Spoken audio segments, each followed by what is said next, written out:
I'm gonna do it forever till at least 99.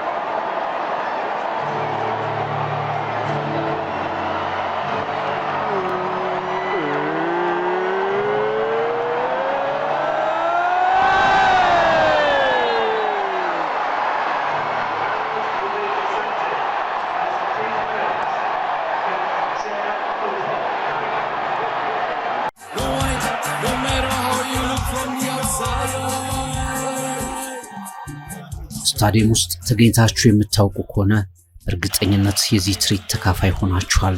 ተገኝታችሁ ባታውቁ እንኳን በአንድ ትልቅ ስታዲየም የተለያዩ ውድድሮች ላይ ተመልካቾች ሲከውኑ ተመልክታችኋል። መነሻውን ስታዲየም ከሞሉ መቀመጫዎች ወይም ክፍሎች በአንዱ ያደርጋል። ተራ በተራ በቡድን የተቀመጡ ተመልካቾች ለአጭር ሰከንድ ከመቀመጫቸው ተነስተው እጃቸውን ወደ ላይ ዘርግተው የጋራ ጨዋታ አሰምተው ይቀመጣሉ።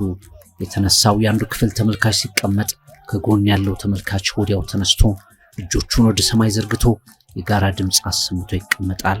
እያለ በሁሉም የስታዲየም ክብ ውስጥ ይሄ ትርኢት ይፈሳል።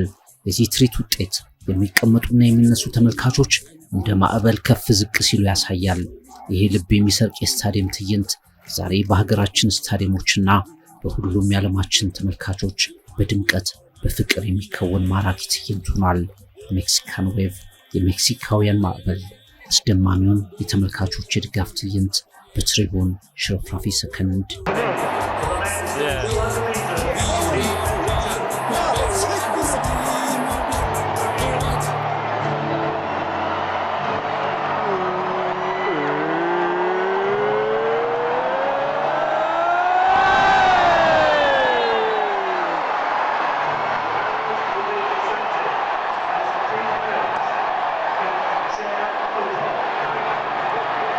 ይህንን ተመልካች ቁጭ ብድግ እያለ እንደ ዱላ ቅብብል አንዱ ሲያቆም ሌላው እየተቀበለ ግን ምንም ፋታ ሳይሰጥ የሚሰራን ትርኢት በርካቶች እኛንን የፈጠርነው እያሉ ይሟገቱበታል።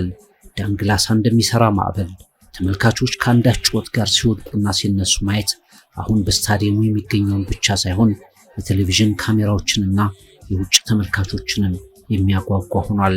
በ1970ዎቹ መጨረሻና 1980ዎቹ ላይ በሜጀር ሊግ ቤዝቦል ጨዋታ ክሬዚ ጆርጅ ሄንደርሰን የተባለ አሜሪካዊ በኦክላንድ ካሊፎርኒያ እኔ የጀመርኩት ትርኢት ነው ሲል ይከራከራል።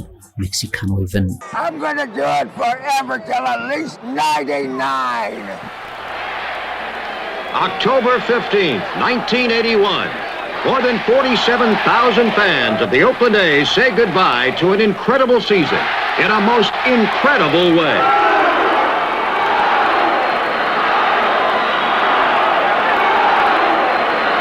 Once again, Lon, tonight is a perfect example of what the Oakland Coliseum has meant this year. Everybody having a great time out here.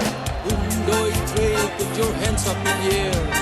Go, go, go, go the Mexican way.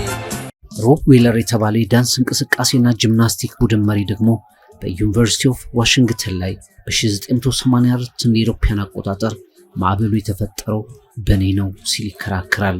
በተማሪዎች አማካይነት ከታች ወደ ላይ የሚነሳ የድጋፍ ማዕበል የፈጠርነው እኛ ነን ይላል። በ1983 ሚቺጋን ዩኒቨርሲቲ ላይ ነው በሚል መከራከሪያም የሚያቀርባሉ። እውነተኛው ማዕበል ስያሜውን ያገኘባት ሜክሲኮ ላይ ግን የተጀመረው እንዲህ ነው።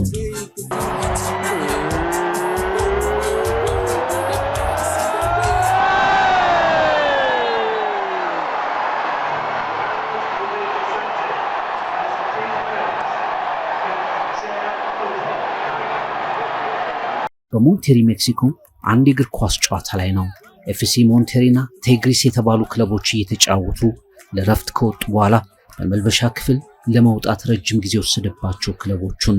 ያኔ በቆይታቸው የተሰላቹ ተመልካቾች የተለያዩ ነገሮችን ራሳቸውን ለማዝናናት መሞከር ጀመሩ። አንድ ሙከራ ሌላን እያስከተለ ከሄደ በኋላ ድንገት ላኦላ ዘ ዌቭ ማዕበሉ ተፈጠረ። ይሄ ስታዲየም የተገኘውን ተመልካች አስገረመ። ላኦላ ማዕበሉ ከዚያ በኋላ ጨዋታው እስኪጠናቀቅ ሊቋረጥ አልቻለም። ከዚያ በኋላ የቴሌቪዥን ስርጭት አድራጊዎች ድርጅቶች ማዕበሉ ለዓለም በማሳየት ስራ ላይ ተጠመዱ።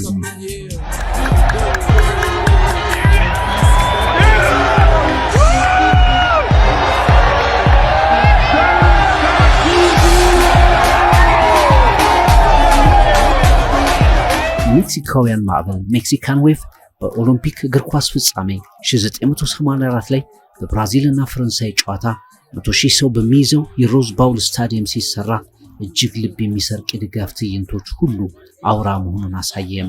የ1986 የዓለም እግር ኳስ ዋንጫ ደግሞ የዓለም ሕዝብ ስለዚህ ክስተት በደንብ ጠንቅቆ የተረዳበት አጋጣሚ ሆኖ ተገኘ።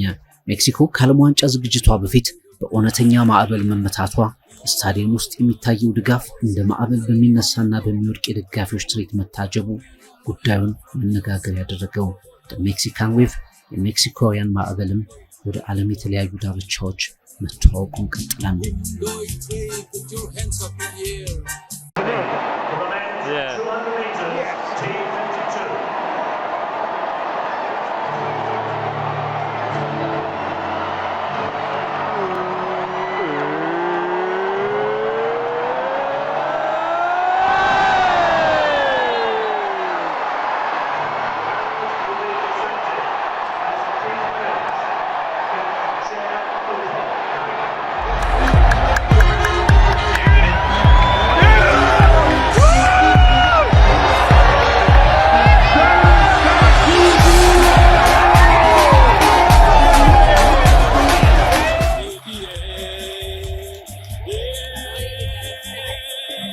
አሁን በስታዲየሞች ዋና መዝናኛ እየሆነ ነው።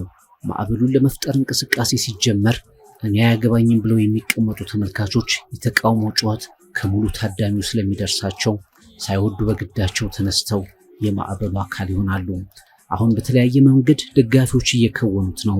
በሀገራችን እንኳ እጅን ወደ ላይ መዘርጋትን ትቶ ወደ ጎን በመዘርጋት የማዕበሉን ቅርጽ ቀይሮ ማራኪ ትርኢት መስራት እየተለመደ ነው።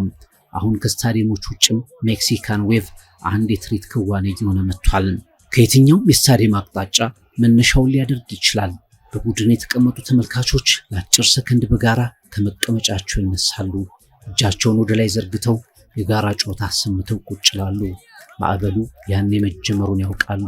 እርሶም አዲስ እንግዳ ሆነው ወደ ስታዲየም ቢገቡም መቀመጥና መመልከትን ምርጫ አድርገው አይቀመጡም። በሜክሲካን ዌቭ አስደማሚው የተመልካቾች የድጋፍ ትዕይንት በትሪቡን ሽርፍራፊ ሰከንዶች ሲታይ I'm gonna do it forever till at least 99. October 15th, 1981. More than 47,000 fans of the Oakland A's say goodbye to an incredible season in a most incredible way.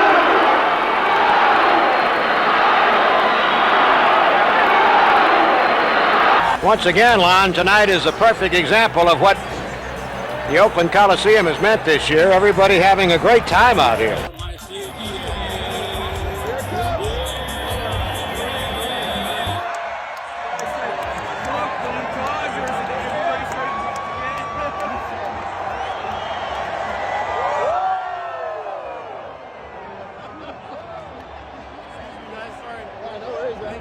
You are looking at a new world record for the wave attempt. Can they do it? 168,000. They are here from the Guinness Book of World Records to certify the record if they can make it all the way around. Yes, folks, just another sellout crowd here at the world's fastest half mile in Bristol, Tennessee.